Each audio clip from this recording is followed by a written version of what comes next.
दोस्तों, आज हम बात करने वाले हैं एक ऐसी रानी की जिसने अपने प्रेम के लिए अपने महल के सारे ऐशो आराम को छोड़कर जोगन बनना स्वीकार किया, जिसने श्री कृष्ण की भक्ति में लीन होकर अपने प्रेम को हमेशा हमेशा के लिए अमर कर दिया। एक ऐसा प्रेम जो संसार की हर सीमा से परे था। जी हाँ, हम बात कर रहे हैं रानी मीराबाई की।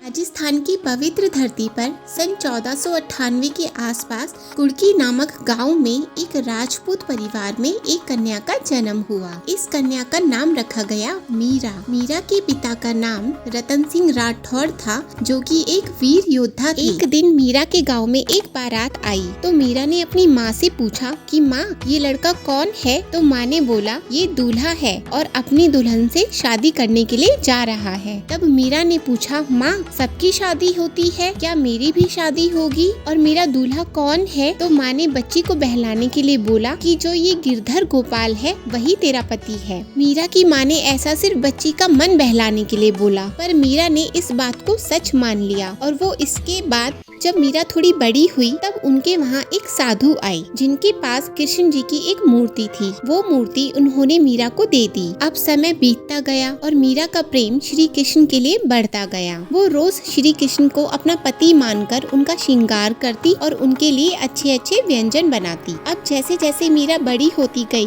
उनकी भक्ति और भी गहरी होती गई। वे दिन रात श्री कृष्ण के भजन गाती, मंदिर जाती और कृष्ण जी की मूर्ति से बातें करती। उनके लिए कृष्ण जी सिर्फ भगवान नहीं थे, वे उनके सखा, स्वामी और जीवन साथी थे। पर इन सब से मीरा के पिता ज्यादा खुश नहीं थे।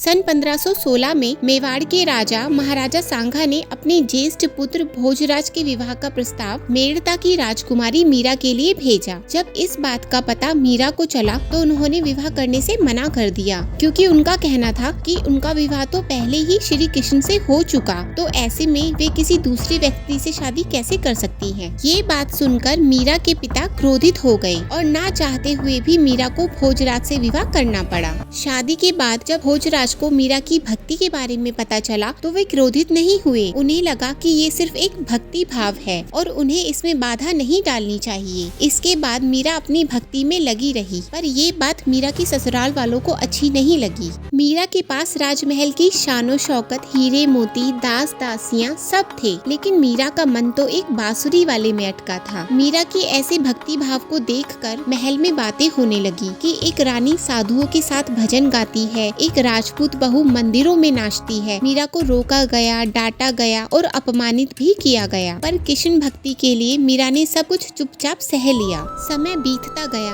फिर साल आया 1518, जब दिल्ली सल्तनत के युद्ध में कुंवर भोजराज घायल हो गए और फिर सन 1521 में उनकी मृत्यु हो गई। भोजराज की मृत्यु के बाद मीरा ने सती होने से और विधवा कपड़े पहनने से मना कर दिया, क्योंकि उनका कहना था कि उनके पति तो केवल श्री कृष्ण है, इसलिए वे विधवा वस्त्र नहीं पहन सकती। उसके बाद मीरा अपनी भक्ति में लगी रही, पर मीरा को उस महल में कोई पसंद नहीं करता था। फिर कुछ साल बाद एक युद्ध में मीरा के ससुर और पिता दोनों की मृत्यु हो गई। उसके बाद तो मीरा पूरी तरह अकेली पड़ गई।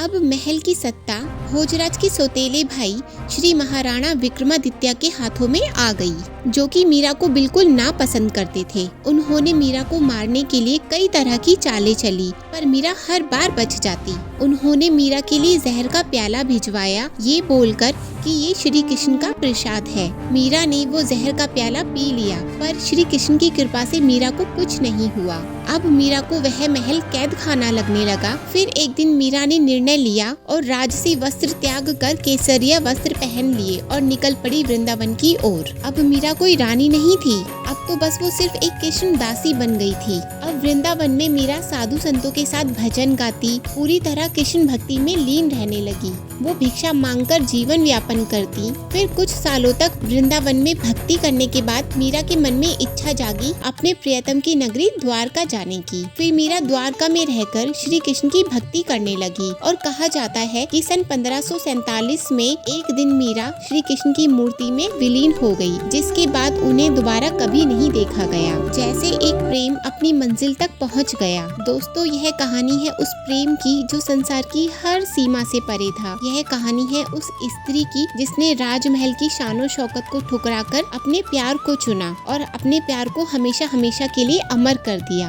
और आज भी इतिहास उन्हें याद करता है भक्त शिरोमणि मीराबाई के नाम से।